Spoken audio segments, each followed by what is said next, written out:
O Rio é a cidade mais cenográfica do Brasil, mas nem só de paisagem vive o cinema. Ele precisa também de mão de obra. Por isso, ela resolveu criar uma escola de cinema e deu o nome do ex-companheiro e pai dos CIEPs, Darcy Ribeiro. A nossa entrevista de hoje é com a Irene Ferraz. Como começou seu engajamento político e por que você escolheu a carreira na enfermagem? Na verdade, as escolhas que a gente faz, elas não são assim tão, óbvias, e as razões às vezes são muito mais afetivas que outra coisa. Mas eu estudava num colégio que na época tinha que fazer uma opção por secretariado ou laboratório. E tudo foi meio ao acaso. Eu escolhi laboratório, porque secretariado, fazer curso de taquigrafia, isso parecia uma coisa distante para mim. E nesse curso de laboratório tinha um estágio num posto de saúde lá em Campo Grande. E nesse posto de saúde tinha uma enfermeira. E era uma pessoa muito interessante, uma mulher muito culta, muito politizada. E ela acabou me influenciando muito. Ela tinha participado da guerrilha do Araguaia, enfim. E aí, nessa altura, eu fiquei encantada com aquilo, né? E ela era enfermeira, então eu pensei, puxa, e eu queria que essas ideias de ir para a guerrilha, era uma fantasia muito mais do que uma realidade, inclusive pela época que vivíamos, né? Isso era 76 para 77, eu fiz o vestibular em 76, eu entrei em 77 na universidade. E naquele momento, a gente já não tinha também essa questão da guerrilha, já não estava colocada, mas, enfim, era uma fantasia e eu pensava, bom, vou fazer um curso que eu possa fazer uma atividade prática. Isso eu sempre pensei, a questão de você ter uma ação, né? Pensar e fazer na toa, que eu sempre continuo achando que essas coisas não estão separadas, isso já é muito antigo. Mas era essa ideia de se fazer objetivamente. Eu queria participar das questões do mundo. Tive uma irmã mais velha também que me influenciou muito, que foi do movimento estudantil, que era uma educadora, que acreditava também na educação. E essas influências todas também fizeram com que eu fizesse essa escolha. Mas, claro, eu queria uma participação. E eu achava que era por ali. Bom, quando chegou na universidade, foi ótimo, porque eu fui para o Centro de Ciências da Saúde e ali encontrei um grupo também bacana, da medicina, da farmácia, da nutrição, tinha gente de todos os grupos e nós criamos um conselho de representantes e muito rapidamente eu estava numa atuação também política lá e a gente já organizando coisas e reivindicações, mas a gente também estudava, e na verdade era isso, a gente fazia as duas coisas. E reabrimos o centro acadêmico da escola, na época de enfermagem, com a Leia Tiriba, que até foi aí há pouco tempo, ela estava como, era vice do Molon. Mas enfim, são pessoas que já tinham uma participação política. Eu me lembro quem era o Amâncio, que virou diretor do Hospital Universitário, também era do grupo desse Conselho de Representantes, e vários outros que eu hoje vejo no cenário político. Ou seja, essas pessoas estavam lá também fazendo e tentando, pensando no país, já na época na universidade. E eles continuaram. O que eu vejo é que, assim, as pessoas que têm um engajamento político, isso não se perde, né? Acaba se transformando. E como é que foi essa passagem da saúde para o cinema? Essas coisas, para mim, já estavam tão misturadas, porque lá no fundão, no Centro de Ciências da Saúde, nós já estávamos organizando um cineclube. E nós já passávamos uma vez por semana filmes, pegávamos filmes na Embrafilme, e esse filme passava no alojamento, enfim, essa cópia andava pelo Rio de Janeiro, ou seja, a gente já estava dentro dessa atividade cineclubista. Então você já começa a ter um afeto, eu já gostava de cinema. E aí, com esse namorado, a gente também foi cuidar desse cineclube e passar filmes. Então, assim, eu já estava muito envolvida com o cinema, porque gostava. E aí, isso é um pulo, né? Porque eu comecei a lidar com a arte, depois o teatro lá, mesmo no fundão, a gente começou a fazer teatro do Oprimido do Boal. Enfim, a gente fazia tantas atividades. E chegou uma hora que essas coisas vão vão chegando, e como para mim chegou foi assim, eu me formei mesmo, mas no dia de eu fazer a prova para ser sanitarista, eu perdi a prova. E aí, claro, nesse dia caiu a ficha, eu falei, não, realmente eu acho que não vai dar. E aí já no dia, 2 dias depois, eu já estava ingressando numa cooperativa de realizadores cinematográficos autônomos, que era a Corsina, ali no centro, já trabalhando, já tinha conseguido entrar nessa área. E aí, claro, e daí foi um pulo, nunca mais saí, né? Da cooperativa dessa, fui para a cooperativa brasileira, daí fui para... E como é que você foi parar em Cuba, na Escola de Cinema de Cuba? Eu já tinha produzido um longa, que foi a partir dessa cooperativa, né, um filme do Paulo Veríssimo, o Exupiá, Coração de Macunaíma, que chegou, na época, a ganhar o Festival de Brasília na categoria 16mm, no mesmo ano que a Suzana Amaral ganhou com A Hora da Estrela. Então, esse filme eu coloquei num festival em Cuba. Na época, o Brasil ainda não tinha relações diplomáticas com Cuba, mas o filme entrou hors concours. Eu, na verdade, eu queria ir a Cuba. Se fosse um filme, eu não arrumei um jeito. Eu conheci esse pessoal no Fest Rio, que acontecia no Hotel Nacional. Eu queria ir a Cuba de qualquer maneira, eu queria conhecer. E coloquei o filme. E lá fui. Inventei uma história, porque eu não queria ir sozinha. O festival começava 2 dias depois, né? Durava 15 dias. Eu até convenci uma amiga que estava apaixonada, que era uma jornalista que ia entrevistar o cineasta argentino, Solanas, Pino Solanas, gente. E aí ela tinha entrevistado, ficou apaixonada pelo Solanas. Eu falei, vou aproveitar esse gancho e vou convencer ela a ir comigo, porque eu não... Bom, a coisa foi tanta, eu queria tanto ir, que eu acabei conseguindo. Ela tinha que fazer uma entrevista, ela trabalhava na revista Exame. Para ela poder sair, tinha que conseguir um jeito, né, de conseguir uma matéria. Claro que o Buban estava fora de qualquer cogitação. Então, pensamos uma ideia de fazer uma entrevista, a gente tinha que passar pelo Peru. Bom, a gente conseguiu uma entrevista com Alan Garcia, simplesmente com o presidente. Eu brinquei com a gente armando tudo.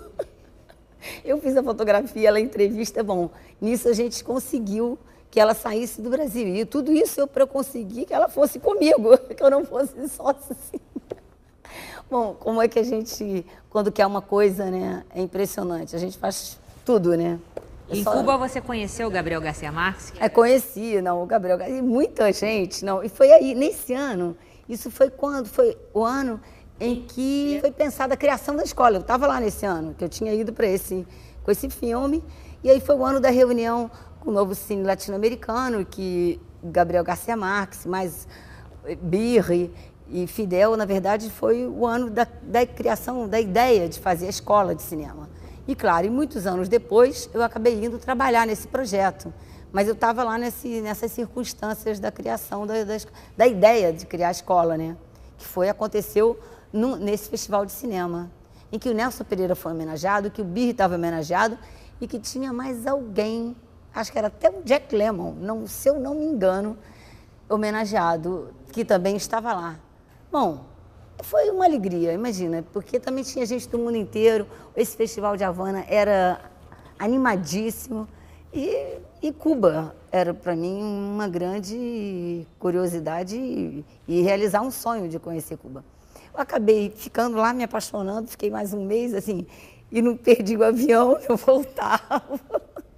Mas essas coisas, né, de jovem que queria conhecer as coisas, né, e um pouco assim, tinha um misto de tudo isso, de curiosidade, que é o que faz a gente entrar pela vida e transgredir também as normas e as regras, que senão você não consegue fazer. E foi ótimo, porque me deu uma ideia de que a gente pode fazer, e foi muito bom. Acabei voltando para o Brasil, e aí sim, volto a trabalhar com cinema. E, claro, entro numa empresa, na Ponto Filmes, vou virar produtora executiva de lá, muito tempo. Depois, enfim, fiquei trabalhando com o cinema brasileiro. E como começou a sua relação com Darcy Ribeiro? Eu comecei a conhecer o Darcy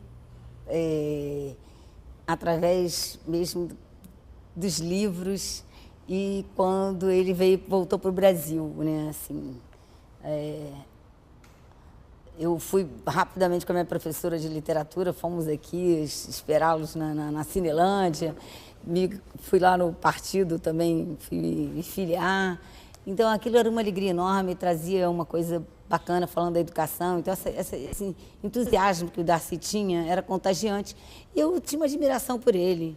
Já na época que eu vivi com a minha irmã na Universidade Federal de São Carlos, aos 14 anos, eu já tinha ouvido falar nele, para falar a verdade. Pela primeira vez, eles já tinham ouvido falar nesse nome, que eles queriam que ele fosse reitor lá.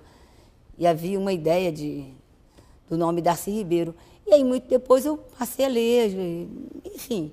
E, para mim, ele virou uma referência, assim, de tudo. Eu tinha um namorado que também gostava do Darcy, líamos juntos e tal. Eu acabei conhecendo o Darcy numa livraria. Nem foi pelo PDT, nem foi por coisa alguma. Foi ao acaso. Começamos em fazer um almoço, uma coisa assim, que ele queria mostrar um filme. Isso não aconteceu, mas tempos depois nos trocamos contatos, telefones. Um dia ele telefona e acabamos nos encontrando.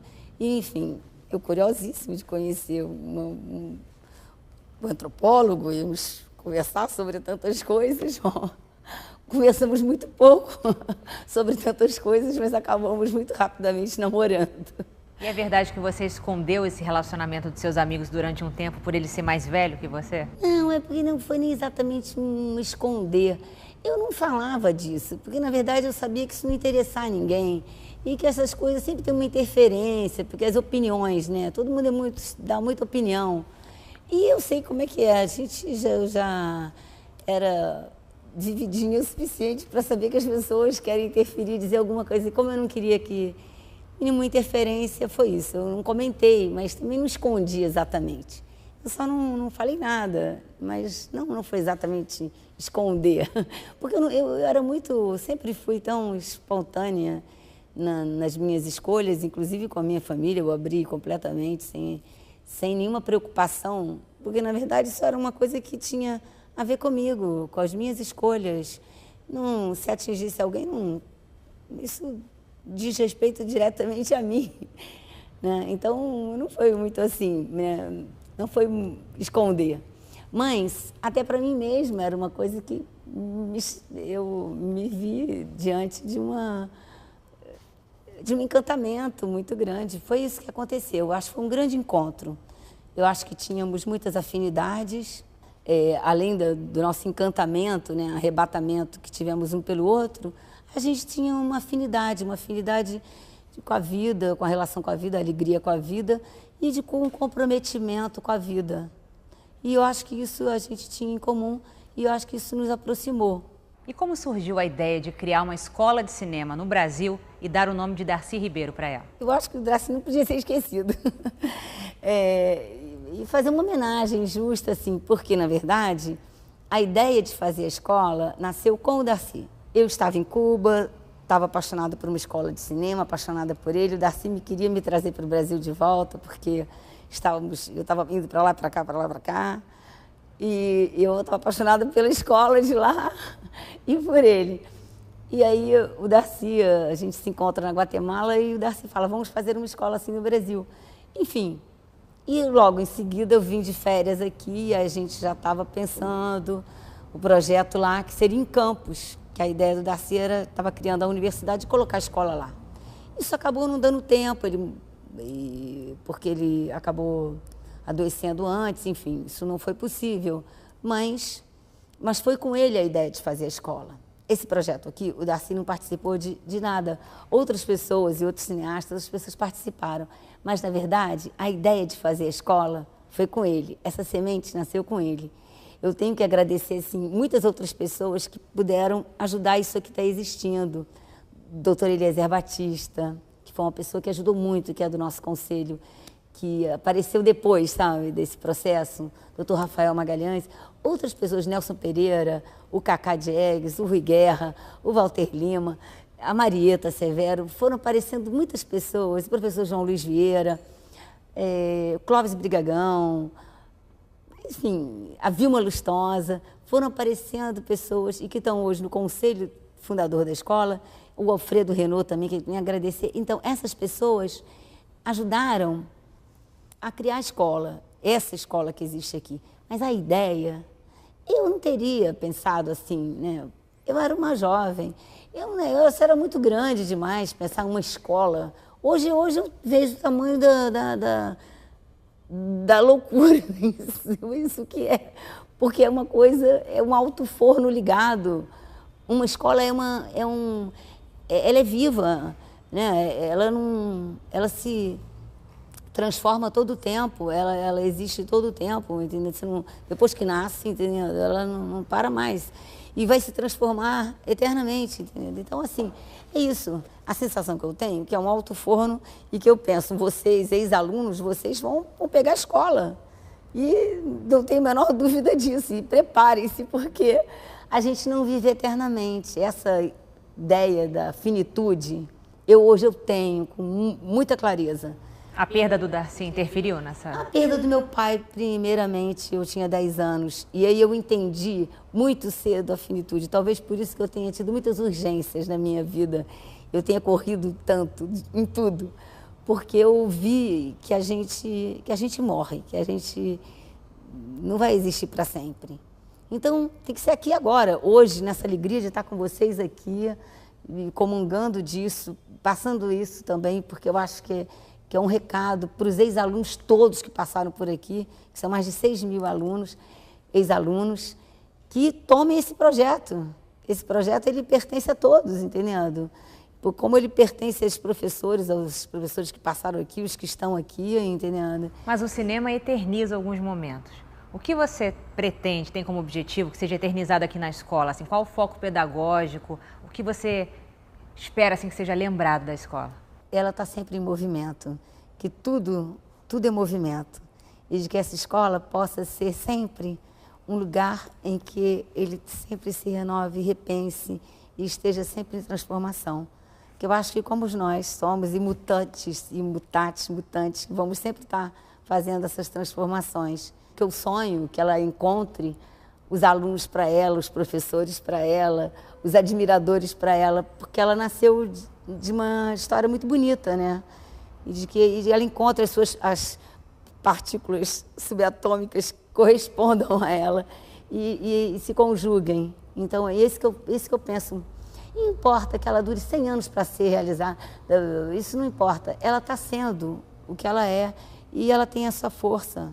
E eu acho que isso que é o mais importante que a escola tenha.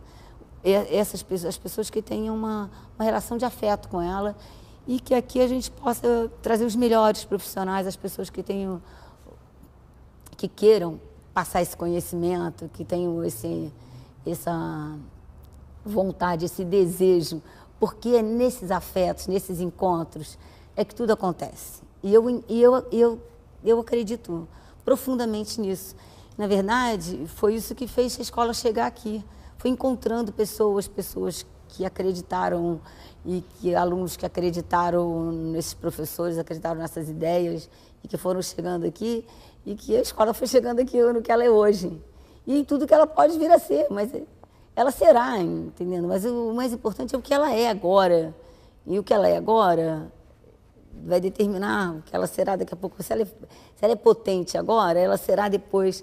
E vai depender também desses encontros, né? E que eu acho que é isso que eu espero que ela tenha sempre grandes e bons encontros. Você acha que o cinema no Rio hoje é uma indústria? E os alunos que saem aqui da escola saem com essa visão?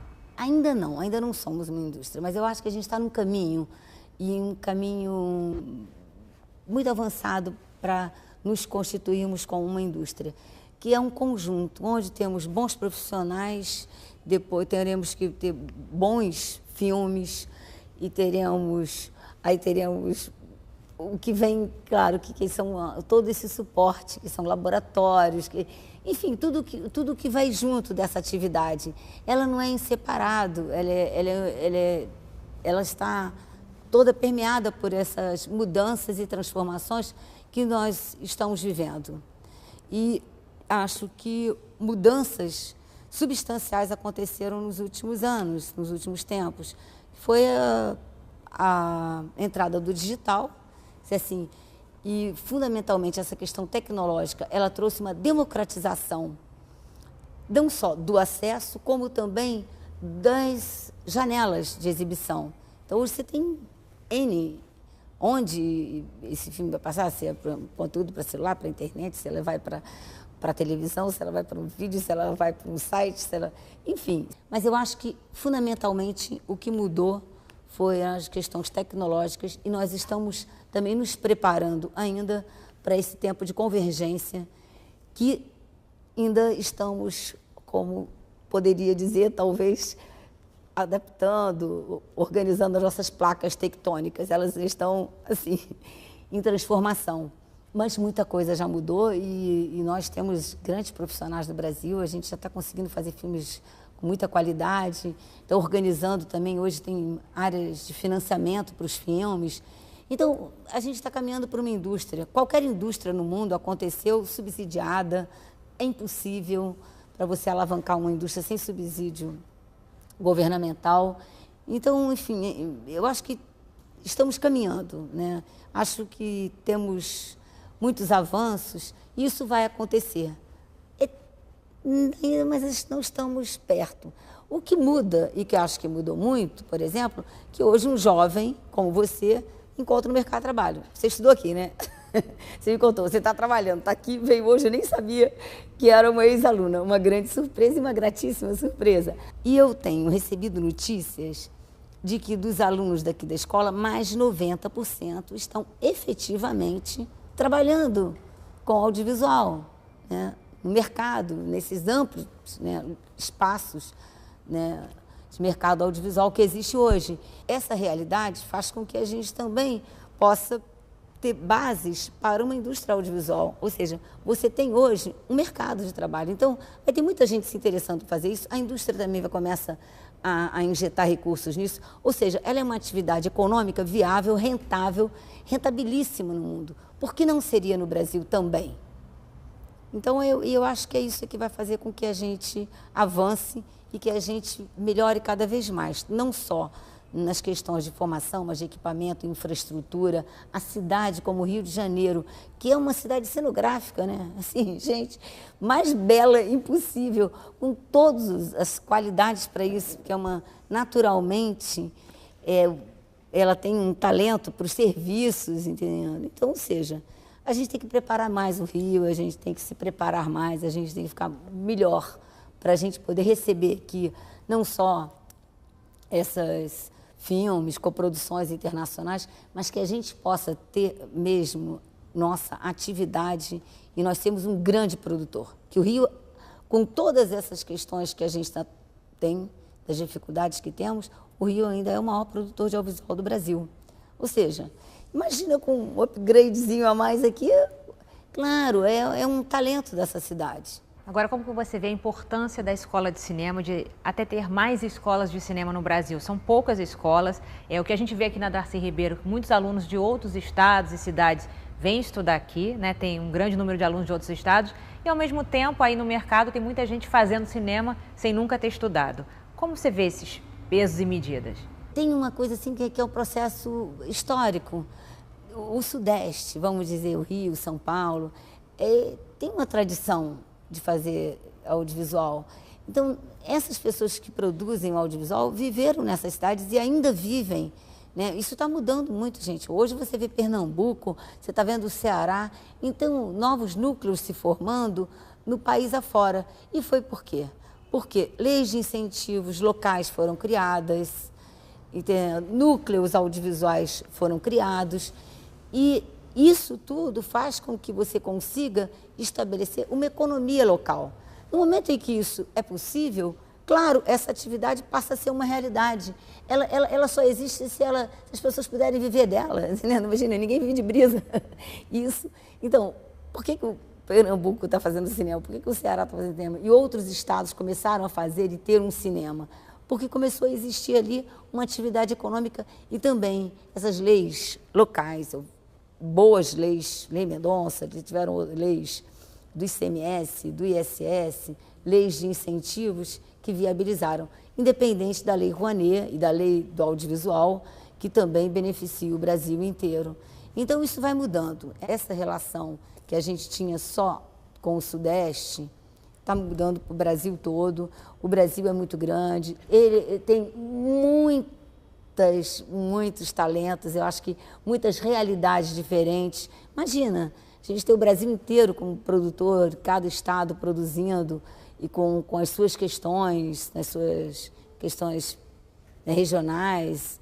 Isso já está começando a acontecer, mas eu acho que pode ser muito mais incentivado e isso vai acontecendo, porque isso é irreversível. O mundo hoje, ele se move, ele está se comunicando audiovisualmente, né? Assim, então tudo é através das redes, você linka, tudo está no YouTube. Então hoje você tem cineastas amadores de todos, inclusive no jornalismo, né? Várias vezes você vê um acidente ou uma situação inusitada, tudo por um cineasta amador ou um cinegrafista amador. Claro, então porque hoje qualquer celular faz um filminho de boa qualidade, tem uma imagem de boa qualidade. Mas como é que fica a técnica nisso? Não, aí, claro, fazer cinema, uma coisa é você ter a tecnologia e você ter o equipamento capaz de fazer um registro, que é isso que eu estava falando do fotojornalismo, desses cinegrafistas. Outra coisa é você fazer, aí, claro, criar uma obra de arte e aí você ter a linguagem do cinema. E é por isso que faz toda a diferença ali, a quantidade de filmes que você tem ali, né, que fizeram a história do cinema, e por isso que nem todo mundo é um cineasta, né? Porque aí é uma outra coisa. Aí ele tem que entrar num outro mundo e tem que se experimentar. E aí necessita mesmo de uma escola, de quem aprender com quem já fez, com quem sabe fazer. Falta escolas no país? Falta. Sempre, muitas escolas. Eu acho que a questão nossa de formação, ela é generalizada. Eu não digo nem só para o cinema, que seria o meu recorte aqui, mas eu digo em tudo. Aqui chega um aluno com dificuldades no ensino fundamental. Tem alunos que querem fazer roteiros, mas não sabem escrever. Então, o nosso problema é com a formação. Então, nós precisamos de formação. E, claro, a gente precisa também de formação para fazer cinema, precisa de formação, precisa de escolas de cinema e muitas escolas de audiovisuais e núcleos audiovisuais, e isso tudo vai ajudar, mas eu acho que a gente precisa de escolas, porque sem a outra escola, como é que pode se chegar a essa? Então a gente está precisando de muita coisa, é de formação, e acho que isso é assim, a grande questão, por isso que eu acho que a gente não pode esquecer o Darcy Ribeiro nunca. Nem o Anísio Teixeira, nem Paulo Freire, nem tantos homens que falaram e educadores que pensaram a questão da educação, que sem ela não há caminho. Você falou da importância das leis. Tem essa lei 12.485 que estabelece uma cota de programações para as TVs a cabo e também tem esse boom das comédias atualmente nos cinemas, ou seja, o mercado está em expansão. Como você vê esses novos cineastas que estão saindo aqui da escola? Essa lei, ela ajuda muito, ela pode nos ajudar muito, porque, na verdade, nós temos um gargalo que sempre foi o da exibição. Mas não podemos só conseguir o espaço de exibição e não temos qualidade no que vamos produzir e exibir.